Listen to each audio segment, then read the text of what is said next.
Beginilah nasib bayi santriwati yang ngaku hamil usai mimpi. Disebut tak ada hubungan badan, bayi santriwati berinisial F, 22, itu kini diadopsi.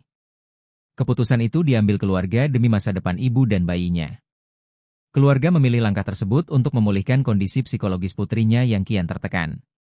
Kasus ini viral usai keluarga mengklaim jika perut F bahkan hanya membesar ketika waktu menjelang maghrib. Keluarga santriwati tersebut memilih menerima keadaan sebagai takdir meski banyak spekulasi yang beredar. Keluarga berharap masyarakat tidak lagi memperbesar persoalan yang dinilai semakin membebani kondisi psikologis putrinya. Santriwati berinisial F, 22, warga Dukuh Keberkahan, Desa Kedung Kebo, Kecamatan Karangdadap, Kabupaten Pekalongan, diketahui melahirkan seorang bayi laki-laki pada 13 Desember 2025.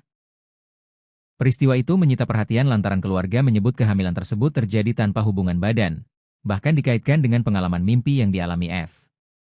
Ayah F, Slamet, saat ditemui di kediamannya, Senin, 25 Mei 2026, malam, mengatakan dirinya bersama keluarga telah menerima seluruh kejadian itu sebagai bagian dari ketetapan Allah Subhanahu wa Ta'ala. Meski banyak pihak meragukan penjelasan tersebut, keluarga memilih untuk tidak larut dalam polemik yang terus berkembang. Kami sudah meyakini begitulah yang terjadi. Orang boleh tidak percaya, tapi kami menerima ini sebagai takdir Allah. Yang penting sekarang, anak kami bisa kembali tenang, ujar Slamet. Ia menjelaskan, putrinya mulai menyadari adanya perubahan pada tubuhnya setelah tidak mengalami menstruasi sejak September 2025. Pimpinan pondok pesantren di Pekalongan ditangkap kasus pencabulan usai seorang santriwati bikin geger mengaku hamil tanpa berhubungan. Kasus ini mencuat tidak lama setelah publik dikejutkan oleh pengakuan seorang santriwati di ponpes tersebut yang hamil tanpa pernah berhubungan badan.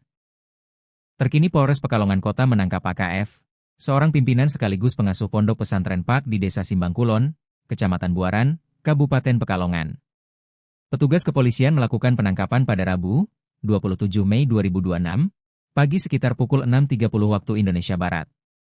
Pria parubaya tersebut diamankan atas dugaan kekerasan seksual terhadap puluhan santriwatinya. Penyelidikan ini berjalan setelah adanya laporan dari 6 mantan santriwati yang akhirnya berani bersuara mengenai kejadian yang mereka alami selama berada di dalam pesantren. Dalam menjalankan aksi, AKF menggunakan modus sering meminta para santriwati untuk memijat tubuhnya.